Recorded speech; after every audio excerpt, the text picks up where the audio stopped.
महान धनुर्धर कर्ण। एक अविस्मरणीय गाथा। एक युवा लड़का जिसके चेहरे पर तेज था और आंखों में अटूट सपने थे, धीरे धीरे एक घने जंगल की ओर बढ़ रहा था। उसके मन में सिर्फ एक ही इच्छा थी, मुझे सबसे महान धनुर्धर बनना है। लेकिन वह जानता था कि दुनिया उसे सूतपुत्र कहती है और कोई भी क्षत्रियों को मिलने वाली शिक्षा उसे नहीं देगा। समाज की इस अन्यायपूर्ण सोच ने उसकी आत्मा को झकझोर दिया, लेकिन उसने हार मानने से इनकार कर दिया। वह अपनी नियति खुद लिखना चाहता था। कर्ण ने सुना कि गुरु द्रोणाचार्य हस्तिनापुर के राजकुमारों को युद्ध कला सिखा रहे हैं। वह उनके पास गया, आंखों में श्रद्धा और मन में सीखने की ललक।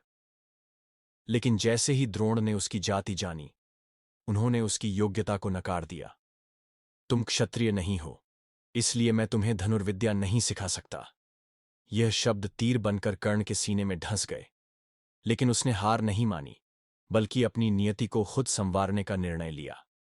अगर दुनिया मेरी पहचान की वजह से मुझे रोकती है, तो मैं अपनी पहचान ही बदल दूंगा। परशुराम की दीक्षा। कर्ण को झात हुआ कि महर्षि परशुराम, जो देवताओं के समकक्ष माने जाते थे, केवल ब्राह्मणों को ही धनुर्विद्या सिखाते हैं।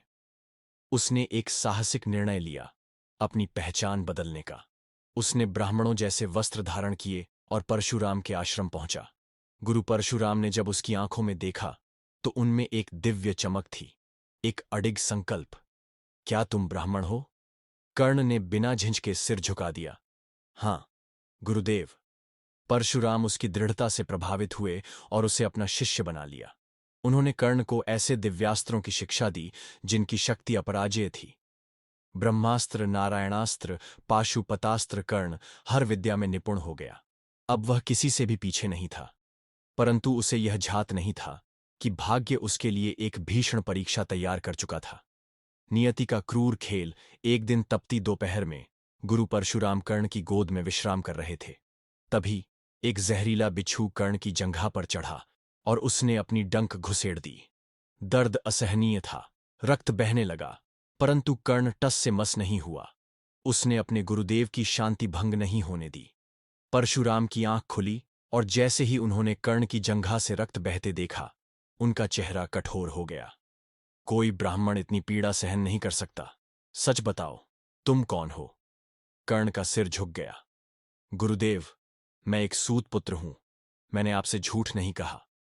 मैंने केवल अपना भाग्य खुद गढ़ने की कोशिश की।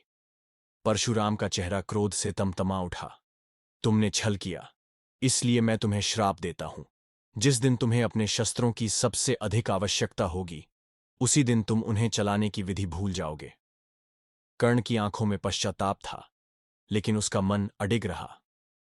परशुराम ने गहरी सांस ली और कहा, तुमने छल किया। मैं अपने श्राप के ताप को कम तो नहीं कर सकता, लेकिन मैं जानता हूं कि तुम एक महान योद्धा बनोगे। इसलिए मैं तुम्हें यह विजय धनुष प्रदान करता हूं। जब तक यह तुम्हारे हाथों में रहेगा, कोई तुम्हें हरा नहीं पाएगा। कुरुक्षेत्र का महासंग्राम। अंतिम परीक्षा सालों बाद। कुरुक्षेत्र के रण में कर्ण और अर्जुन आमने सामने थे। दोनों के बाणों की टक्कर से आकाश कांप रहा था। परंतु नियति ने कर्ण के लिए जो अंतिम परीक्षा तय की थी, वह आ चुकी थी। उसका रथ कीचड़ में फंस गया।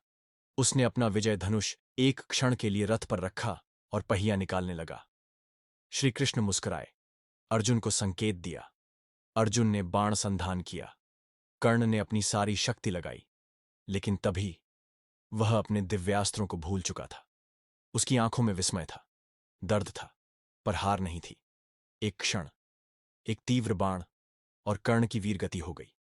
एक युग का अंत, किंतु अमर गाथा। कर्ण हारकर भी इतिहास में अमर हो गया। उसके संघर्ष, उसकी निष्ठा और उसकी वीरता ने उसे कालजयी बना दिया।